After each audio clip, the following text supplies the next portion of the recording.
বিসমিল্লাহির রহমানির রহিম। আসসালামু আলাইকুম। সুপ্রিয় শিক্ষার্থী, তোমরা সবাই কেমন আছো? আশা করি আল্লাহর রহমতে তোমরা সবাই ভালো আছো। সরকারি বাংলা কলেজ কর্তৃক আয়োজিত অনলাইন ক্লাসে তোমাদের সবাইকে স্বাগতম। আমি নাসরিন জাহান চম্পা, অ্যাসিস্ট্যান্ট প্রফেসর ম্যাথমেটিক্স, সরকারি বাংলা কলেজ, ঢাকা। আজ আমার অনলাইনে যে ক্লাসটি সেটি হলো অনার্স থার্ড ইয়ারের সাথে। তো কোর্সের নাম হলো লিনিয়ার প্রোগ্রামিং। তবে এই যে কোর্সটি, এই কোর্সের কিছু অংশ আবার অনার্স সেকেন্ড ইয়ার ছাত্রছাত্রীদের সাথেও আছে।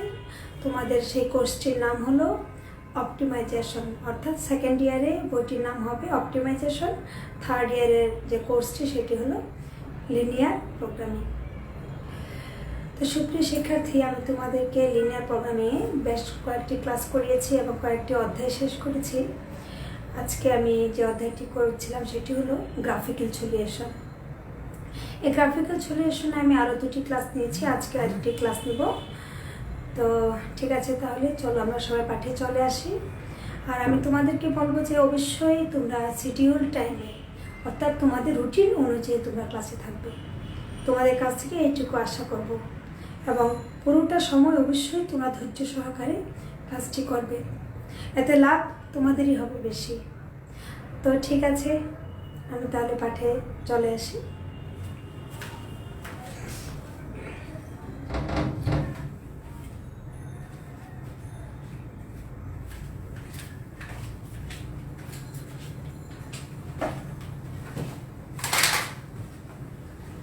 আচ্ছা, তোমরা দেখো যে আগে আমার লেখাগুলি তোমরা ক্লিয়ার বুঝতে পারো কিনা। আমি লাইনে দেখতে পাচ্ছি মেরিনা জাহানকে, থ্যাংক ইউ মেরিনা জাহান। আসসালামু আলাইকুম। ওয়ালাইকুম আসসালাম। মেরিনা জাহান, আমার বোর্ডের লেখাগুলি তুমি ক্লিয়ার দেখতে পাচ্ছ কিনা, নাকি আমি আরেকটু বড় করে নিব, আরেকটু ক্লোজ করব কিনা? মেরিনা জাহান, ক্লিয়ার হলে আমাকে বলো যে ম্যাডাম ক্লিয়ার আছে। ক্লিয়ার মানে ওই যে একটা সরল রেখা টেনেছি এই পর্যন্ত, তুমি ক্লিয়ারলি দেখতে পাচ্ছ কিনা? অর্থাৎ বাম পাশে সরল রেখার বাম পাশে ক্লিয়ার আছে কিনা আমাকে একটু বলো, তাহলে আমি পাঠে চলে আসি।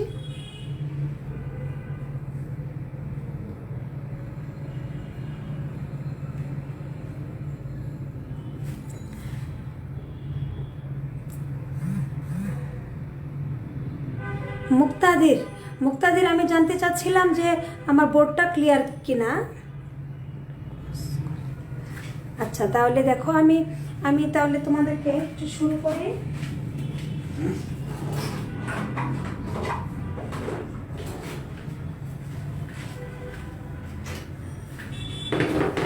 তোমরা খেয়াল করো, দেখো এখানে কি আছে, দেখো H3 লিনিয়ার প্রোগ্রামিং আর H2 এর জন্য হবে optimisation.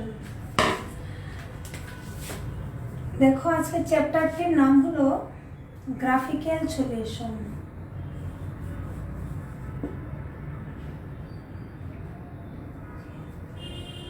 Graphical solution of LPP।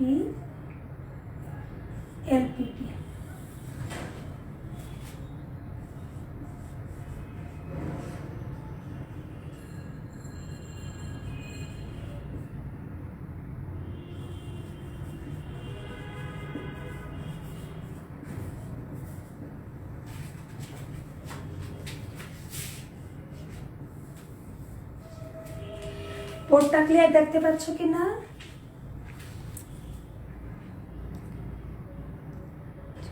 আচ্ছা, লিখেছ মেরিনা জাহান, লিখেছ জি ক্লিয়ার, ঠিক আছে।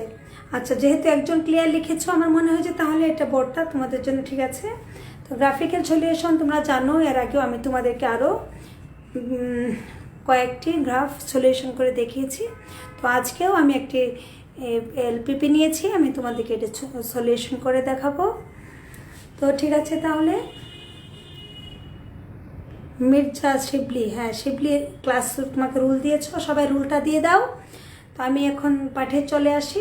তোমাদের জন্য আসলে আমি একটু দেরি করছিলাম যে সবাই লাইভে চলে আসো, কিন্তু লাইভে আমি মাত্র 4 জনকে দেখতে পাচ্ছি। মেরিনা জাহান, মুক্তাদির, শিবলি, 3 জন, আরেকজন আছে। তো ঠিক আছে, তাহলে আমি আজকে তোমাদের পাঠটি পড়ছি। দেখো, তাহলে লিনিয়ার প্রোগ্রামিং বই থেকে আমি তোমাদের চ্যাপ্টারটি হলো গ্রাফিক্যাল সলিউশন। তার মানে 3rd ইয়ারের জন্য লিনিয়ার প্রোগ্রামিং, আর অনার্স 2nd ইয়ারের জন্য বইটি হবে অপটিমাইজেশন। তাহলে দেখো প্রশ্নটা কি ছিল, solve the following LPP, Z max equal to x1 plus half x2। আমার হাতে একটা বই আছে, আমি একটু বইটা তোমাদের দেখাই। আমি আশা করি তোমাদের সবার হাতে বইটি আছে। আমি তিতাস প্রকাশনী একটি বই নিয়েছি, দেখো তোমরা বইটা, আমার হাতে বইটি আছে। তোমরা এরকম একটা বই বাজার থেকে কিনে নিবে অবশ্যই। বইটা থাকলে পড়াতে এবং পড়তে দুটোতেই খুব সুবিধা হয়। তো ঠিক আছে, তাহলে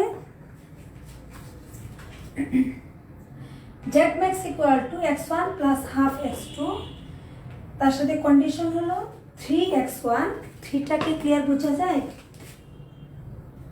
এটা হলো 3x1। দেখো 3x1 plus 2x2 less or equal to 12, আর 5x1 less or equal to 10, x1 plus x2 greater or equal to 8, minus x1 plus x2 greater or equal to 4, x1, x2 greater or equal to 0। তোমরা জানো এই কন্ডিশনটা হলো non negative condition, অর্থাৎ চলক সবসময় কেমন হবে, নন নেগেটিভ হবে, অর্থাৎ 0 চেয়ে বড় বা 0 সমান হবে। কারণ এই চলকগুলি দ্বারা কি প্রকাশ করে, চলকগুলির সাহায্যে কোয়ান্টিটি প্রকাশ করে, আর এই কারণে এই চলকগুলো কখনোই ঋণাত্মক হয় না। তো ঠিক আছে, তাহলে আমি তোমাদেরকে এলপিপিটা পড়ে শোনালাম। এবার দেখো প্রথমে কাজ কি, দেখো যে write the constraints as equations, অর্থাৎ আমাদের কাছে যে কনস্ট্রেন্টস 4টা কনস্ট্রেন্ট দেওয়া আছে, এই কনস্ট্রেন্ট সমূহকে প্রথমে কিছু লিখবো, আমরা সমতায় লিখবো, সমীকরণে। দেখো লিখেছি, এটাকে ইকুয়াল চিহ্ন দিয়েছি, এটাও ইকুয়াল দিয়েছি, এখানে ইকুয়াল দিয়েছি, এখানে ইকুয়াল। তার মানে সমীকরণ নাম্বার দিয়েছি দেখো 1 2 3 4। আচ্ছা, তারপর নিচে কি লিখেছি দেখো, late x1 along x axis and x2 along y axis, অর্থাৎ x1 কে আমরা x অক্ষ বরাবর ধরে নিব এবং x2 কে y অক্ষ বরাবর ধরে নিব। and একটু লেখাটা মিশে গেছে,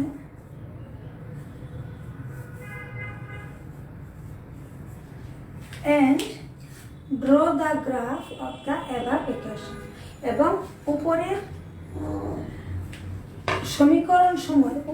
সমীকরণ সমূহ দ্বারা কি করব, লেখচিত্র অঙ্কন করব। তাহলে দেখো আমি লেখচিত্রটা অঙ্কন করছি। এই লেখচিত্রটা খুবই সহজ একটি লেখচিত্র, তোমরা জানো যে এটা ইজিলি এটাকে সলভ করা যায়। তাহলে আমি লেখচিত্রটা আঁকছি, তোমরা দেখো। সবার প্রথমে কি করতে হবে তোমরা সবাই জানো, সবার প্রথমে কি করতে হবে, এখানে একটা, এই পর্যন্ত তোমরা দেখতে পাচ্ছ কিনা বোর্ডে, আমি একটু দেখে নিই, আমার নিচ পর্যন্ত আসেনি তাই না? তাহলে আমি একটু ক্যামেরাটাকে একটু ঠিক করে নিই।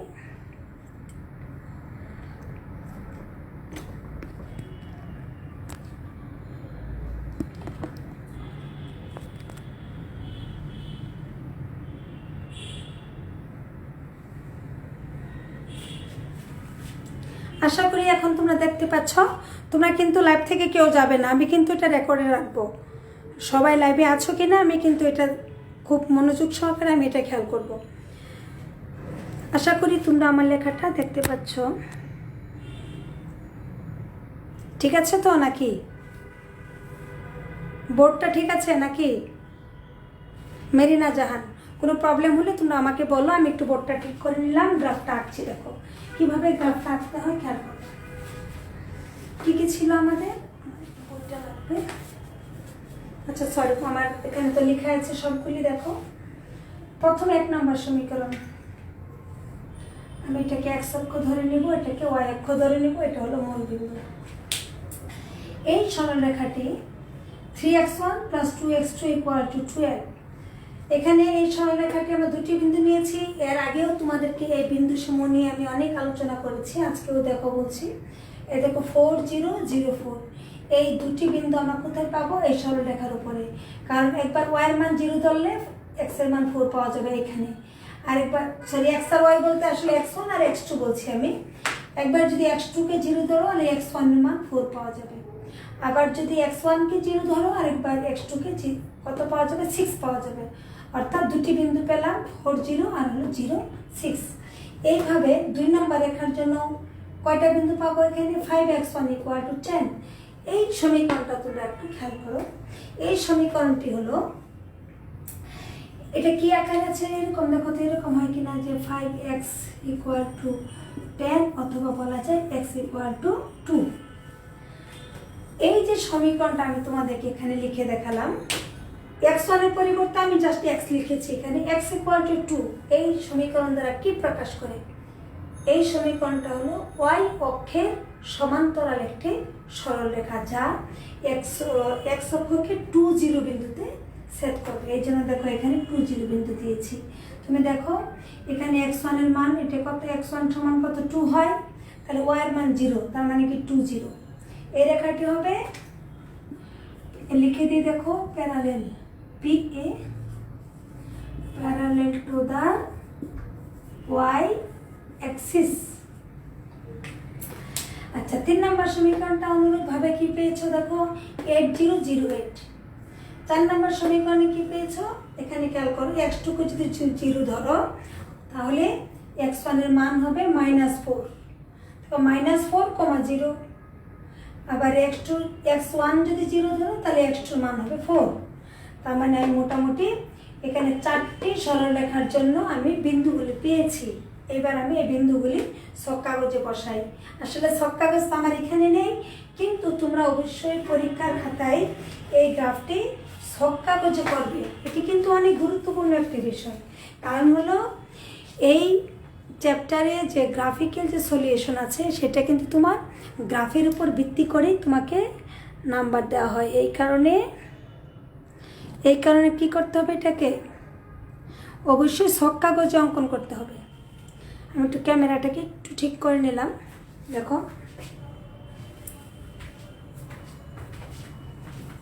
তাহলে এদিকে তাকাও।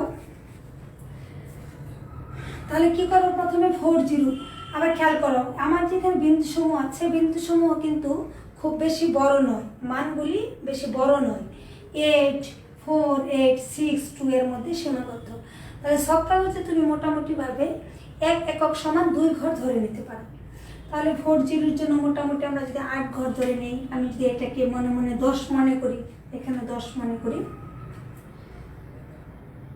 আচ্ছা, আমি 2 y অক্ষটাকে, সেটা আমার একটা মাইনাস আছে তো এখানে, এর জন্য আমি গ্রাফটাকে একটু ডান দিকে নিয়ে নিই। দেখো, ডানে নিয়ে নিই তোমাদের সুবিধার জন্য। দেখো, তাহলে বলছিলাম যে এটা 4 0। আমি 4 0কে যদি আমি 4 0 আমি যদি 2 ঘর ধরে কল্পনা করি, তাহলে মনে মনে এটা হবে 8 ঘর হবে। এখানে কত ঘর হবে? 8 ঘর হবে।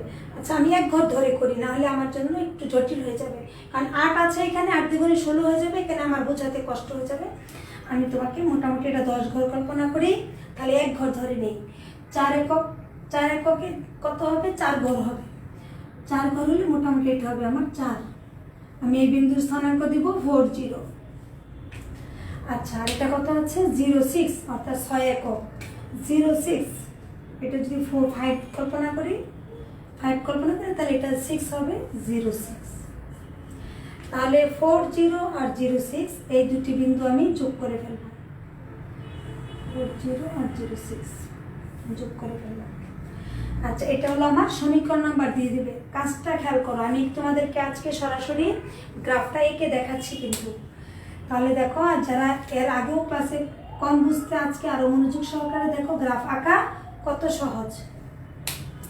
তাহলে প্রথম সরলরেখা হয়ে গেল।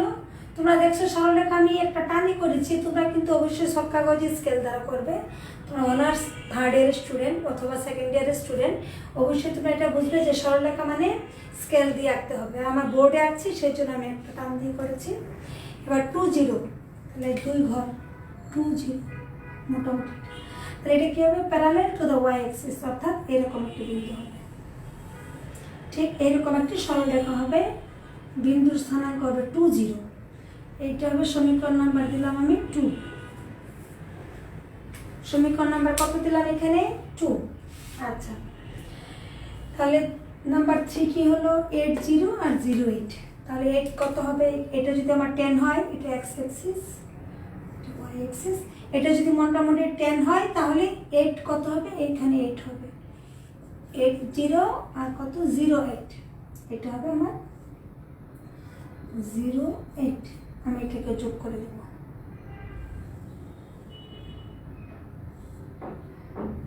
যোগ করে দেব। এটা সমীকরণ নাম্বার কত, নাম্বার 3। আমি আজকে বিন্দু বসিয়ে সরলরেখা টেনে তোমাকে দেখাচ্ছি, এই জন্য মনে হয় তোমাদের কাছে অনেক সহজ হবে। তাহলে খেয়াল করো, এবার আমি 4 নাম্বারটি করবো -4 0। -4 0 কোন দিকে যাব, এটা যদি আমার মূল বিন্দু হয় তাহলে -4 মানে মূল বিন্দু থেকে বামে, বামে 4 একক, মোটামুটি এখানে হবে আমার 4 একক, 4 ঘর। আর কত 0 4, 0 4 হবে এরকম। তাহলে 0 4টা আমি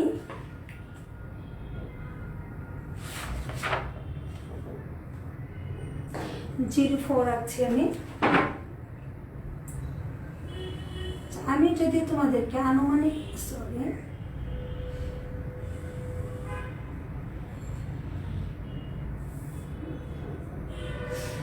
তোমাদেরকে আমি বলছি যে আমি তো এখন এটা কিভাবে আঁকলাম দেখো, এটা হলো 0 4, এটা হলো -4, 0।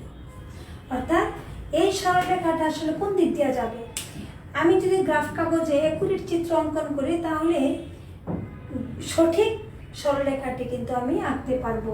সেই জন্য আমি কি করব, অবশ্যই খুব মনোযোগ সহকারে সরলরেখাটি অঙ্কন করব। তারপরেও আমরা দেখবো যে যদি দেখো এখানে আমি ছেদ বিন্দুতে কিন্তু যেমন 2 নম্বর সরলরেখা, 3 নম্বর সরলরেখা এবং এটা কত নম্বর সরলরেখা হবে, 4 নম্বর সরলরেখা হবে। এই 3টা সরলরেখায় কিন্তু এক বিন্দুতে ছেদ করেছে। তো আমরা যদি এটা পরীক্ষা করতে চাই, পরীক্ষা করে দেখা যাবে যে আসলেই এরা ছেদ করে কিনা, এই বিন্দুসমূহ একসাথে ছেদ করে কিনা। আমরা কিভাবে এটা প্রমাণ করতে পারি, এই কত আছে এখানে 2 3 4, খেয়াল করো 2 3 4, এই 3টি সমীকরণকে সমাধান করলে দেখা যাবে যদি একটা বিন্দু পাওয়া যায় তাহলে আমরা বুঝতে পারবো যে এটা আসলেই এক বিন্দুতে ছেদ করেছে। তাহলে এটা তোমরা নিজেরা করে নিবে, এটা ছেদ বিন্দুটা বের করে। তো এখানে দেখো কি বলছিলাম আমি, যে আমরা সরলরেখা সবটা আঁকা হয়ে গেল। এবার আমাদের কাজ হলো যে অসমতার দিক চিহ্নিত করে আমরা ফেসিবল সলিউশন রিজিয়ন নির্ণয় করব। বাংলা হলো সম্ভাব্য সমাধান এলাকা। কিভাবে সম্ভাব্য সমাধান এলাকা নির্ণয় করব, এই যে অসমতা দেওয়া আছে তোমার কোশ্চেনে, যে অসমতাগুলি দেওয়া আছে তুমি এখন দেখতে পাচ্ছ কিনা অসমতাগুলি, আমি একটু বোর্ডটা দেখে নেই। উপরে যে অসমতা সমূহ আছে ওই অসমতাগুলি আমাকে এখন মনোযোগ দিয়ে দেখতে হবে। অসমতা, ঠিক আছে। তোমার লাইভে কিন্তু আমি জনসংখ্যা কম দেখতে পাচ্ছি, আর তোমাদের কমেন্টগুলি আমি দেখছি। আমাকে কিন্তু তোমাদের আনসার করতে হবে।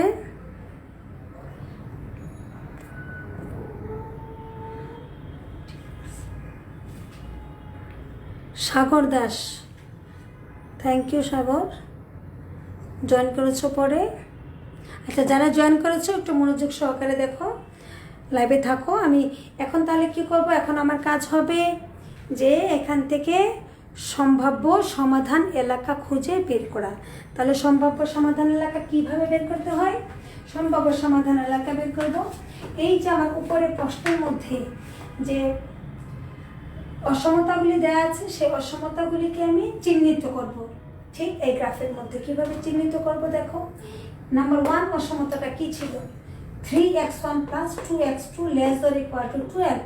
অর্থাৎ এই যে অসমতাটা আছে এই অসমতাটা আমরা দেখব কোন বিন্দুগুলিকে সিদ্ধ করে, সেই বিন্দুগুলির দিকে এই অসমতার দিকটা আমরা দেখাবো। তাহলে খেয়াল করে এখানে আমরা সহজ পদ্ধতির জন্য কি করেছিলাম, যে মূলবিন্দু 0 0 বসিয়ে দেখিয়েছিলাম যে আমরা যদি মূলবিন্দু 0 0 বসাই সেই ক্ষেত্রে সহজে আমরা সম্ভাব্য সমাধান এলাকাটা পেয়ে যাই। তাহলে আমার এখানে কি আছে দেখো, এখানে যদি আমি মূলবিন্দু 0 বসাই, x1 এর মান 0 বসাই, আবার x2 এর মানও 0 বসাই, তাহলে কি দাঁড়াবে 0 যোগ 0 12 এর চেয়ে ছোট, অর্থাৎ এই গাণিতিক উক্তিটি সত্য। তার মানে কি মূলবিন্দু 0 0 দিকে এই অসমতার দিক হবে। তাহলে সমীকরণ 1 নম্বর কোনটা, এই হলো আমার 1 নম্বর সমীকরণ। খেয়াল করো, এটা 1 নম্বর সমীকরণ। তাহলে এই সরলরেখাটি দিক হবে কোন দিকে, এই মূলবিন্দুর দিকে। আমরা এইভাবে তীর চিহ্ন দেব, এইভাবে তীর চিহ্ন দিয়ে আমরা বুঝিয়ে দিব যে এই 1 নম্বর সমীকরণটা দ্বারা যে অসমতা প্রকাশ করে তার দিক আছে মূলবিন্দুর দিকে। এবার দেখো 2 নম্বর কি আছে, x1 ≤ 10। তুমি এখানেও মূলবিন্দু 0 বসাও, x1 এর পরিবর্তে 0 বসাও, তাহলে x1 হবে কি হবে, এখানে x1 যদি 0 বসাও, x1 এর মান 10 এর চেয়ে ছোট বা সমান, এই উক্তিটিও সত্য। তার মানে কি 2 নম্বর সমীকরণটির দিকও হবে মূলবিন্দুর দিকে। তাহলে এই হলো আমার 2 নম্বর সমীকরণ, এটা আমরা মূলবিন্দুর দিকে দিলাম। আচ্ছা, তারপরে এটা মূলবিন্দুর দিকে দেখালাম। তারপরে হলো 3 নম্বর অসমতা। এখানে মূলবিন্দু 0 0 বসালে কি হবে, যদি 0 বসাই, 0 যোগ 0 8 এর চেয়ে বড়, মানে 0 + 0 8 এর চেয়ে বড়, যা মিথ্যা। এই উক্তিটা কি হবে, ভুল হবে। তার মানে কি মূলবিন্দুকে এই অসমতাটি সিদ্ধ করে না। তাহলে এই অসমতার দিক হবে মূলবিন্দুর অপোজিটে, অর্থাৎ বিপরীত দিকে। তার মানে 3 নম্বর সমতা, 3 নম্বর যে সমীকরণটি আছে বা সরলরেখাটি আছে, এর দিক হবে মূলবিন্দু উল্টো দিকে, অপোজিট মানে উল্টো দিকে। আচ্ছা, তারপরে 4 নম্বর সমীকরণটা কি আছে, 4 নম্বর অসমতাটা, এখানে আমরা 0 0 বসাই, 0 + 0 ≥ 4। তার মানে কি 0 4 এর চেয়ে বড় বা সমান, এটাও এই উক্তিটা কি মিথ্যা। তার মানে কি মূলবিন্দু এই অসমতার দিক মূলবিন্দু এর অপোজিটে। সমীকরণ নাম্বার কত, 4। দেখো এটাও মূলবিন্দু আছে এখানে, সমীকরণটা আছে এখানে। তাহলে মূলবিন্দুর দিকে হলো নিচের দিকে হতো, যেহেতু মূলবিন্দুকে সিদ্ধ করে না, সুতরাং তার দিক হবে এরকম উল্টো দিকে। এইবার আমাদের কাজ হবে এখান থেকে ফেসিবল রিজিয়ন খুঁজে বের করা। তোমরা লাইভে কিন্তু সংখ্যা কমে গেছো, সাগর দাস, মুক্তাদির, মনিরা, মেরিনা জাহান। আচ্ছা, আমি লাইভে কে কে আছো এখন দেখতে পাচ্ছি না, কিন্তু লাইভে 3 জন আছো। মুক্তাদির, আচ্ছা মুক্তাদির, তাহলে খেয়াল করো যে আমি কি করছিলাম, আমি সম্ভাব্য সমাধান এলাকা খুঁজে বের করছিলাম। এখন বলো তো এখানে কি আসলে কোনো সম্ভাব্য সমাধান এলাকা আছে? তীর চিহ্ন গেলে আমরা কিভাবে সম্ভাব্য সমাধান এলাকা বের করব? আমরা দেখব যে তীর চিহ্নগুলি কোন ক্ষেত্রের দিকে আসছে, সবগুলি তীর চিহ্ন। তাহলে তুমি দেখো 1 নম্বর তীর চিহ্ন কোন দিকে আছে, নিচের দিকে। 2 নম্বর তীর চিহ্ন কোন দিকে আছে, নিচের দিকে, এটা ঠিক ছিল, এদিকে আছে। কিন্তু 3 নম্বর সমীকরণের বা 3 নম্বর অসমতার তীর চিহ্ন আছে উল্টা দিকে। তার মানে কি খেয়াল করো, এই দিকে প্রথম চতুর্ভাগে দেখো যে 1 নম্বর যে অসমতা, 3 নম্বর অসমতা, 3 নম্বর অসমতার দিক ওই দিকে, আর 1 নম্বর অসমতার দিক এই দিকে। তার মানে কি এটা একে অপরের অপোজিট, এখানে এরা কোনো ক্ষেত্র তৈরি করেনি, অর্থাৎ কমন কোনো ক্ষেত্র এখানে নেই বা কমন কোনো বিন্দু এখানে নেই। অনুরূপভাবে 4 নম্বরটা কোথায়, 4 নম্বরটা আছে তার উল্টো দিকে, একদম উল্টো দিকে। এখানে কমন কোনো বিন্দু আমরা খুঁজে পাচ্ছি না। যেহেতু কমন কোনো বিন্দু খুঁজে পাচ্ছি না, সুতরাং এখানে আমাদের এর সলিউশনটা কি হবে? তাহলে দেখো আমি সলিউশনটা লিখছি, there is no unique feasible solution, অর্থাৎ এখানে কোনো ফিজিবল সলিউশন রিজিয়ন নেই। It has no feasible solution, অর্থাৎ ইহার কোনো ফিজিবল সলিউশন নেই।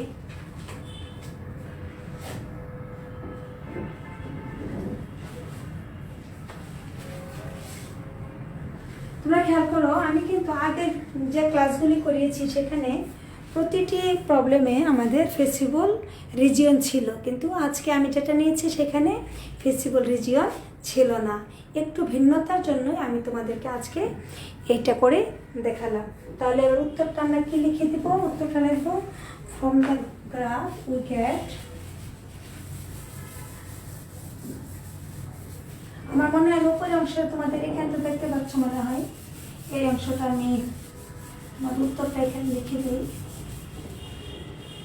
তোমরা গ্রাফটা খুব মনোযোগ সহকারে খেয়াল করো এবং দেখো তীর চিহ্নগুলি কোনো এলাকাতে একটা নির্দিষ্ট দিকে তীর চিহ্নগুলি নেই। সুতরাং আমরা কি লিখবো? আমরা এর নিচে লিখবো, অর্থাৎ এই জায়গাতে আমরা লিখবো পরে যে from the graph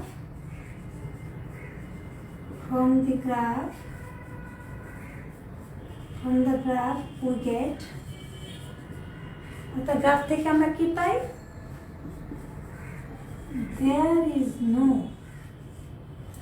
There is no unique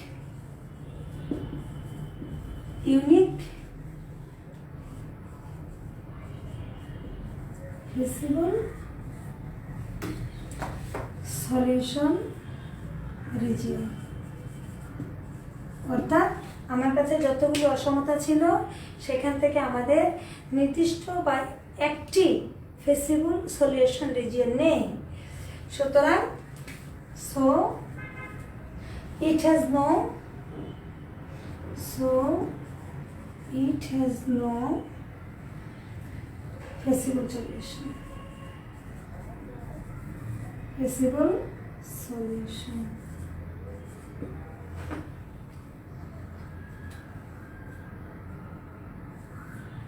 তাহলে এই লাইনগুলো আমার কোথায় হবে? এটা লিখবো আমরা গ্রাফের নিচে, অর্থাৎ আমার এটাই ছিল এই প্রবলেমের সলভেশন অর্থাৎ সলভ। তাহলে আজকে যে প্রবলেমটি তোমাদেরকে আমি সলভ করে দেখালাম সেটির কোনো সমাধান নেই। আশা করি তোমরা বুঝতে পেরেছো। তারপরেও যদি কোনো প্রবলেম হয় আমাকে তোমরা একটু কোশ্চেন করতে পারো, আমি তোমাদের একটু কমেন্ট বক্সে তোমাদের কমেন্টটা আমি একটু চেক করে দেখে নিচ্ছি ঠিক আছে কিনা।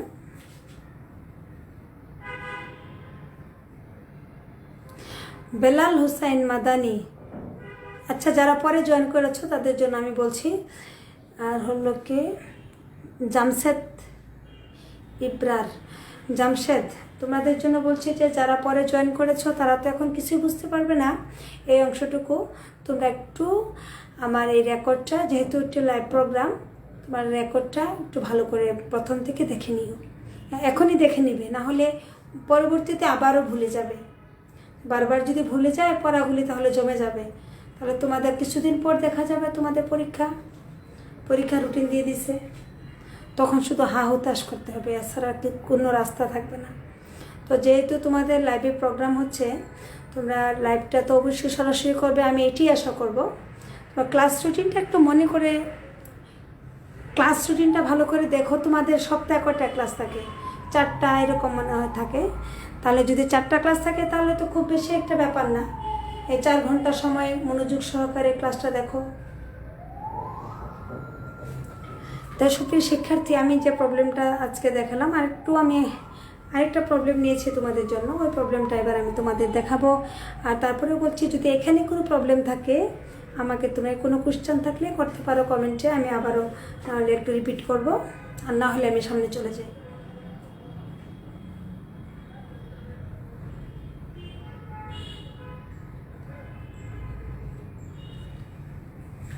যারা পরে জয়েন করেছো তারা তো আসলে বুঝতে পারবে না। আচ্ছা আমি কোনো কমেন্ট পাইনি, তাহলে আমি তোমাদের নিয়ে আমি আবার একটু অন্য একটি প্রবলেমে আমি চলে যাই। আরেকটি প্রবলেম আমি তোমাদের জন্য লিখেছি, দেখো।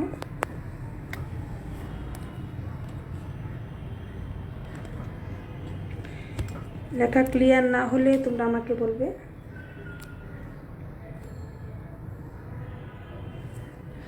এখানে আমি আরেকটি প্রবলেম নিয়েছি, আমি এটা একটু হালকা করে তোমাদের দেখি কতটুকু বোঝাতে পারি।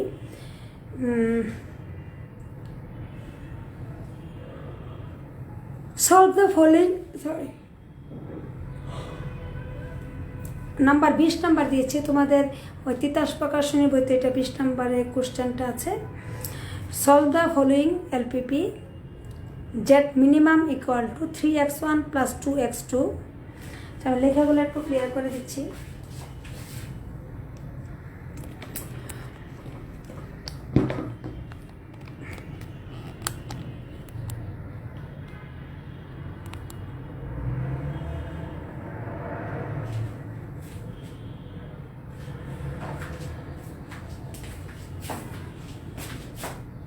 লেখাগুলি একটু ক্লিয়ার করে দিচ্ছি তোমাদেরকে। দেখো এটা হলো 2, এটা হলো চলকটা হলো x1, এই লেখাটা একটু কম বোঝা যাচ্ছে, এটা হলো 5।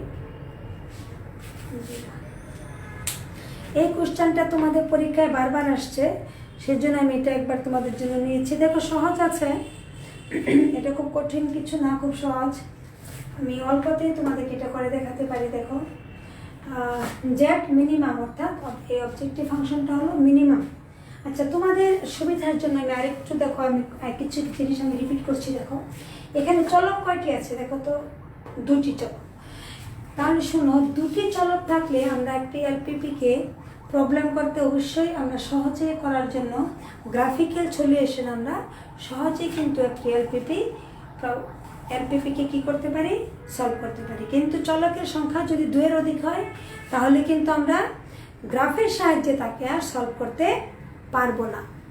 তাহলে অবশ্যই আমরা এই কথাটা মনোযোগ দিয়ে আমরা মনে রাখবো, যে মনোযোগ সহকারে শুনবো এবং মনে রাখবো যে চলক যখন 2টি থাকে তাহলে আমাদের এলপিপিটা সলভ করার সহজ পদ্ধতি হলো গ্রাফিক্যাল সলিউশন। তো এই কারণেই দেখো আমরা গ্রাফের সাহায্যে আমরা সলিউশন করছি, যদিও এখানে কিছুই লেখা নাই। সলভ দ্য ফলোয়িং এলপিপি, অর্থাৎ এলপিপিকে সলিউশন করো। তাহলে আমরা এখানে যদি উল্লেখ থাকে বা না থাকে, উল্লেখ থাকলে তো আমরা গ্রাফিক্যালি করব, যদি না থাকে সেক্ষেত্রে আমরা গ্রাফে সমাধান করে ফেলবো, কারণ গ্রাফে সবচেয়ে সহজ পদ্ধতি। আচ্ছা, তাহলে এটা কি করব আমরা? প্রথমে এটাকে সমতায় প্রকাশ করব। সলিউশনে প্রথমে কি করব? সমতায় প্রকাশ করব। x1 plus 2x2 equal to 4, আর 2x1 plus x2 equal to 4, x1 plus x2 equal to 5। এই হলো আমাদের অসমতা।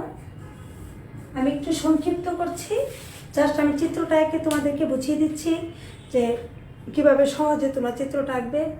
x1 plus 2x2 equal to 4, 2x1 plus x2 equal to 4, x1 plus x2 equal to 5। এবার ঠিক আগের মতো আমরা এখানে চিত্রটা আমরা এঁকে ফেলবো। আমি আর বেশি কিছু লিখছি না, এবার জাস্ট আমরা চিত্র আঁকছি।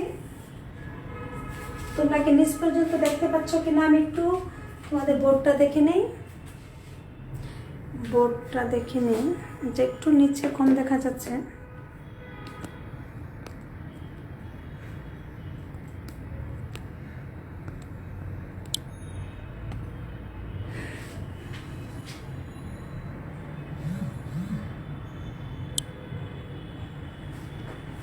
সরি, ক্যামেরাটা তোমার উল্টা দেখে চলে আসছিল, সরি।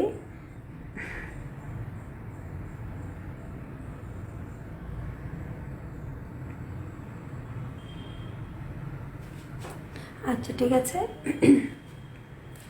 এখন মনে হচ্ছে তোমাদের ক্যামেরাটা ঠিক আছে।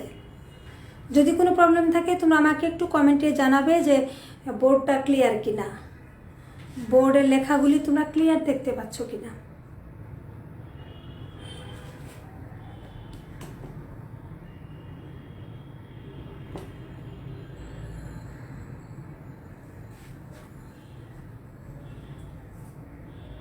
আমার মনে হয় যে এবার ঠিক আছে। এখানে আমরা প্রথমে দেখো প্রথম অংশের সলিউশনটা একটু দেখি। প্রথমে আমরা কি করব? এই চিত্রগুলি আঁকার জন্য বিন্দু নিব। প্রথমে x2 কে যদি তুমি 0 ধরো তাহলে x1 এর মান কত হবে? 4। আবার x1 কে যদি 0 ধরো তাহলে x2 এর মান কত হবে? 2 হবে। 0 2 দুটো বিন্দু পাবো। আচ্ছা, তারপরে এটা কত হবে? x2 কে যদি 0 ধরো তাহলে x1 এর মান কত হবে? 2 হবে। আবার যদি তুমি x1 কে 0 ধরো, x1 0 ধরো, x2 এর মান কত হবে? 4 হবে। নিচে কত হবে? এটা ইজিলি দেখা যাচ্ছে 5 0 আর 0 5। তোমরা সব একটু চেক করে দেখো তো আমার বিন্দুগুলি নির্ণয় করা ঠিক আছে কিনা, আমি বিন্দুগুলি ঠিক মতো নির্ণয় করেছি কিনা তোমরা একটু চেক করে দেখো নিজেরা। অবশ্যই আমার ক্লাসে তোমরা খাতা কলম কাছে রাখবে, এতটা প্রবলেম না হলে কাগজ কলম কাছে রাখবে। 4 0 0 2 2 0 0 4 5 0 0 5। এবার দেখো সহজে আমি চিত্রটাকে এঁকে নিচ্ছি। আনুমানিক এটাকে আমি 10 ধরে নিই, এটাকে 10 একক ধরি। 4 0 4, যার একটু বড় করে চিত্রটাকে আঁকি। এটাকে 5, তো 2 একক নিতে পারি, অথবা এটাকে আমরা 5 মনে করি। যদি 5 মনে করি তাহলে কি হবে? 4 4 কোথায় হবে? এরকম জায়গায় হবে 4 0।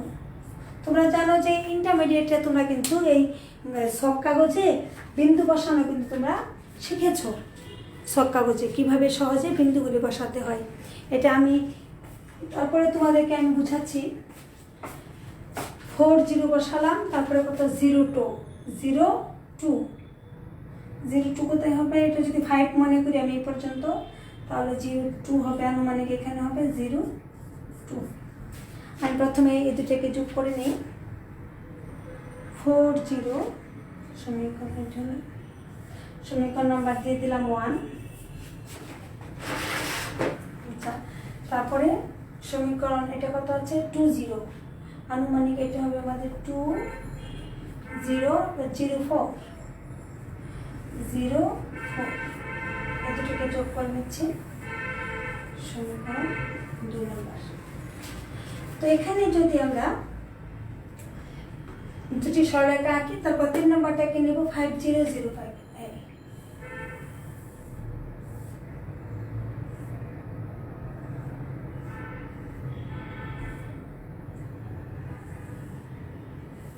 এটা হবে আমাদের কত নম্বর হবে? এটা আমাদের y অক্ষ।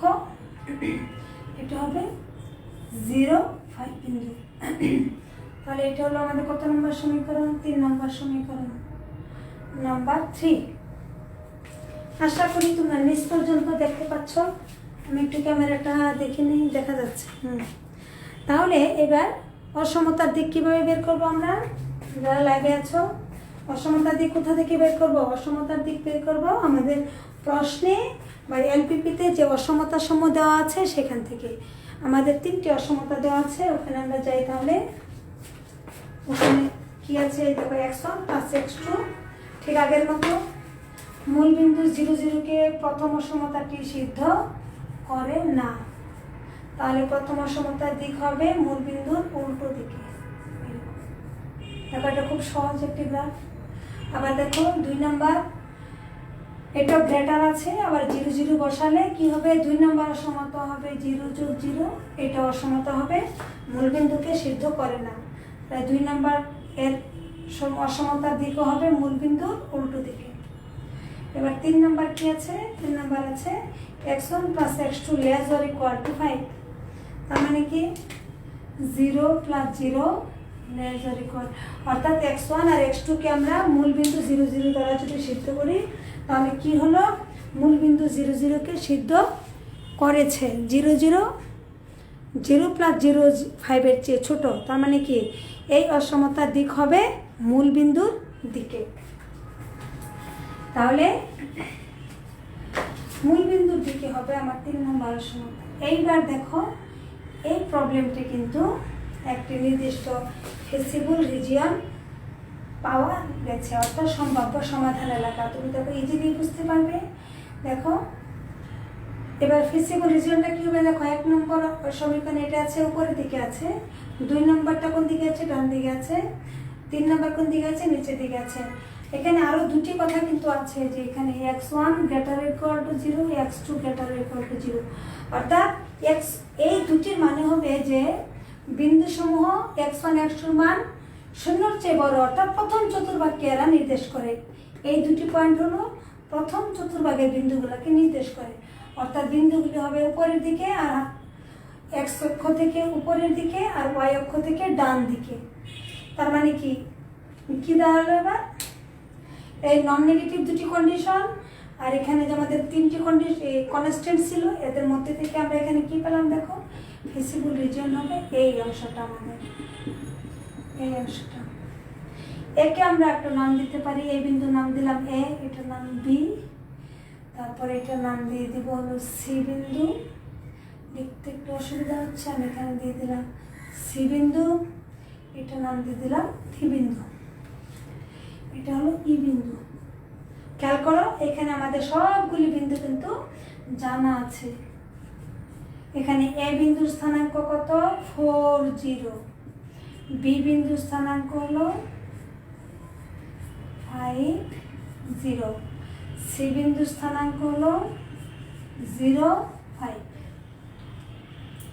তারপরে ডি বিন্দুর স্থানাঙ্ক কত হলো, এখানে ডি বিন্দুর স্থানাঙ্ক হলো 04। তাহলে আমরা কি কি পেয়ে গেলাম, এ বি সি ডি, চারটি বিন্দু পেয়ে গেলাম। শুধুমাত্র অজানা হলো ই বিন্দু। ই বিন্দুর স্থানাঙ্ক আমাদেরকে এই ছক কাগজ থেকে আমরা ঘর হিসাব করে বের করতে পারি, কিন্তু কিছু কিছু ক্ষেত্রে এই ঘরটা হিসাব করতে আমাদের প্রবলেম হয়। সেই জন্য আমরা কি করব, আমরা দেখব যে এই যে বিন্দুটা কোন কোন সরলরেখাকে ছেদ করেছে। এই সমীকরণ, এই বিন্দুটা 1 এবং 2 নম্বরে দুটি সমীকরণকে ছেদ করেছে, অর্থাৎ এখানে আমার হাতের কাছে লেখা আছে 1 2। এই দুটি সমীকরণকে আমরা সমাধান করব। এদেরকে যদি সমাধান করি তাহলে এই এই ই বিন্দুর স্থানাঙ্ক হয় কত, আমি তোমাদেরকে সমাধান করে আসলে দেখাতে পারি ইচ্ছা করলে। তোমরা এটা এই বিষয়টা তোমরা পারবে সমাধান। আচ্ছা, তোমরা কোন পর্যন্ত দেখতে পাচ্ছ বোর্ডে, আমাকে একটু চেক করে নিতে হবে। বোর্ডটা একটু চেক করি, বাম পক্ষে তোমরা দেখতে পাচ্ছ কিনা। আচ্ছা, সরি,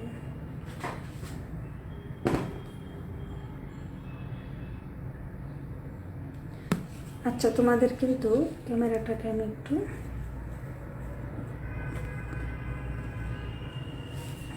বাম পক্ষ বলছিলাম যে আমি তোমাদের বিন্দুগুলি যে লিখেছি এগুলো তোমার ক্লিয়ারলি দেখতে পাচ্ছ না।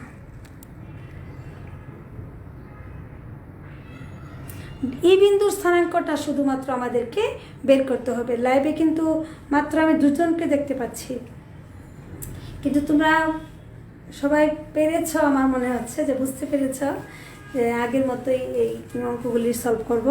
যাই হোক, এই বিন্দুটা আমরা কীভাবে সলভ করব, 1 এবং 2 এই দুটি সমীকরণকে সমাধান করলে আমরা 1 2 সমাধান করলে এই বিন্দু পাবো। আমি একটু সমাধান করে তোমাদেরকে এখানে দেখাচ্ছি, দেখো এই জায়গাটাতে দেখাচ্ছি।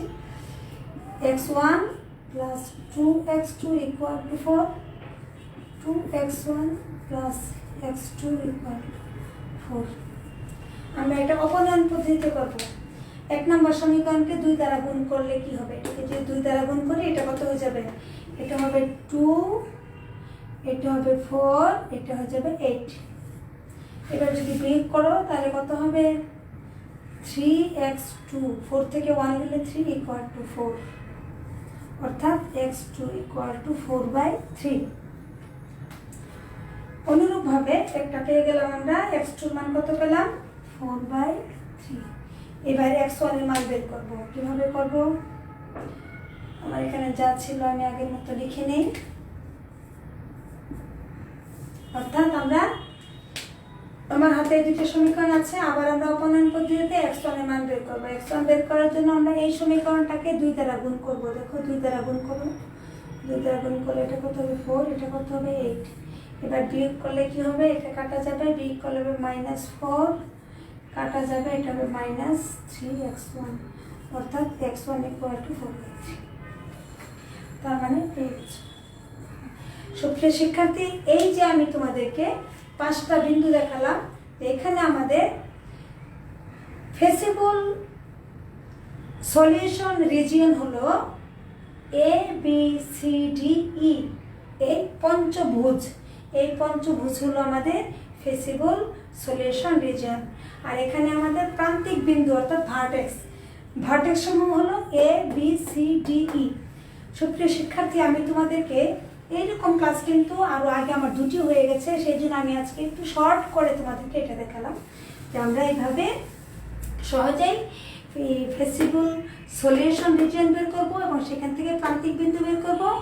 প্রান্তিক বিন্দু বের করে এই বিন্দু সমূহ আমরা কোথায় বসাবো? এই আমাদের কাছে জেড দেওয়া আছে, দেখবে এখানে কি দেওয়া আছে, ওখানে প্রথমে জেড, জেডের মান কত দেওয়া আছে, এখানে জেড মিনিমাম ভ্যালু বের করতে হবে 3x1 প্লাস 2x2। এইবার আমরা যতগুলি প্রান্তিক বিন্দু পাবো সেই সকল বিন্দু আমরা এই জেডের মধ্যে বসাবো। বসালে পরে যে মানটা সবচেয়ে ছোট হবে সেটি হবে আমাদের এই প্রশ্নের সমাধান, অর্থাৎ মিনিমাম ভ্যালু। তো আমি আজকে এই পর্যন্তই আমি রাখবো। তোমাদের জন্য এইটুকু বাড়ির কাজ থাকবে যে আমি যে পর্যন্ত করে দিলাম যে জেটের আমি ABCD সব বিন্দু বের করে তোমাদেরকে দিয়েছি। তোমাদের কাজ হবে জেটের মধ্যে বিন্দুগুলি বসিয়ে জেটের সর্বনিম্ন মান নির্ণয় করবে, এটা তোমাদের কাজ। এটা থাকবে তোমাদের SW, ঠিক আছে? কিন্তু আমি দুঃখের সহিত জানাচ্ছি, আমি তোমাদেরকে বলেছিলাম যে আমার SWগুলি তোমরা খাতার মধ্যে করে ছবি উঠে কমেন্টে ছেড়ে দিবে, আমি সেখান থেকেই দেখতে পাবো। তাহলে তোমরা যদি SWটির সাথে এতে করে ফেলো সহজ হয়ে যাবে। তো আজকে এটা দিয়ে আমি প্রমাণ করব যে তোমরা আসলে আমার SWটা ঠিক মতো করছো কি না। আমি কিন্তু আজকেও চেক করে দেখেছি যে গত ক্লাসেও SW তোমরা করোনি। তাহলে আজকে অবশ্যই এই SWটুকু বের করবে। যে আমি এখানে যতটুকু রাফ করে আমি এই প্রবলেমটা 20 নম্বর যে প্রবলেম, অর্থাৎ এখন যে প্রবলেমটি করে দেখালাম, এটার যেটা মিনিমাম মান বের করবে। এবং আরেকটু অংশ আছে এই কোশ্চেনের, এটা আমি তোমাদেরকে পরে শোনাচ্ছি, ওটুকু তোমাদের জন্য বাড়ির কাজ থাকবে। দেখো দ্বিতীয় অংশটা শোনো। মোর ওভার আরো কি দেখাতে হবে, if the constant x1 plus x2 less or equal to 5, অর্থাৎ আমার কাছে একটা কনস্ট্যান্ট এখানে আছে যে x1 plus x2 less or equal to 5। তোমাদের গ্রাফে কিন্তু তোমরা বোর্ডে কিন্তু উপরে দেখতে পাচ্ছ যে কোনটা, এটা এই কনস্ট্যান্টের কথা বলা হচ্ছে। এটা এই কনস্ট্যান্টটা যদি কি হয়, এত ইজ চেঞ্জ যদি পরিবর্তন করা হয় x1 plus x2 less or equal to 8/3, যদি এই কনস্ট্যান্টটা আমরা এটাতে কনভার্ট করি, অর্থাৎ এই কনস্ট্যান্টকে বাদ দিয়ে আমরা এটাকে লিখি, তাহলে find feasible region and optimal solution, অর্থাৎ এই কনস্ট্যান্টটাকে পরিবর্তন করে তোমরা x1 plus x2 less or equal to 8/3 এই কনস্ট্যান্ট নিয়ে ঠিক এইরকম করে কাজ করবে। আমি যেভাবে কাজ করেছি, গ্রাফ সমাধান করেছি, এইভাবে সমাধান করবে। সমাধান করে ফেসিবল রিজিয়ন বের করে যেটার মান বের করে আমাকে তোমরা দেখাবে, এটা তোমাদের SW থাকবে। তো আজকে এই পর্যন্ত আমি রাখবো। তো সুপ্রিয় শিক্ষার্থী, আমি আশা করি তোমরা এই পর্যন্ত ক্লাসটা বুঝতে পেরেছ। আর SWটা তোমরা সেকেন্ড পার্ট তোমাদের SW থাকবে এবং যেটার মিনিমাম মানটাও তোমরা আমাকে বের করে দেখাবে। তো এখন আমি তোমাদের কাছ থেকে বিদায় নিয়ে নিচ্ছি। সুপ্রিয় শিক্ষার্থী, আজকে তোমাদের পড়া এই পর্যন্তই থাকবে। তো আগামী ক্লাসে আমি আশা করব যে আমার SWটা তোমরা খাতার মধ্যে কমপ্লিট করে কমেন্ট বক্সে ছেড়ে দিবে। লাভ কিন্তু তোমাদেরই বেশি হবে যদি এতে কোনো প্রবলেম হয়। তারপরে তোমাদেরকে বলছি যে আমি এর আগেও যে এই চ্যাপ্টারের উপর গ্রাফিক্যাল সলিউশনের উপর যে কিছু আরও কয়েকটি ক্লাস আছে, 2টি ক্লাস আছে, ওই 2টি ক্লাস তোমরা দেখে নেবে কিভাবে আমি পুরো ক্লাসটা করেছি। তো আজকে তো আমি খসড়া হিসাবে এই পরের দ্বিতীয় প্রবলেম সলভটি আমি তোমাদেরকে করালাম। তো কীভাবে এই ক্লাসটা পাবে, তুমি এই গ্রুপে গিয়ে আমার নাম লিখে সার্চ করলে ওখানে দেখবে থার্ড ইয়ারের এই ক্লাসটি মানে গ্রাফিক্যাল সলিউশনে আর 2টি ক্লাস চলে আসবে। তো ঠিক আছে, থ্যাংক ইউ। তোমরা সবাই ভালো থাকো। আল্লাহ হাফেজ, আসসালামু আলাইকুম।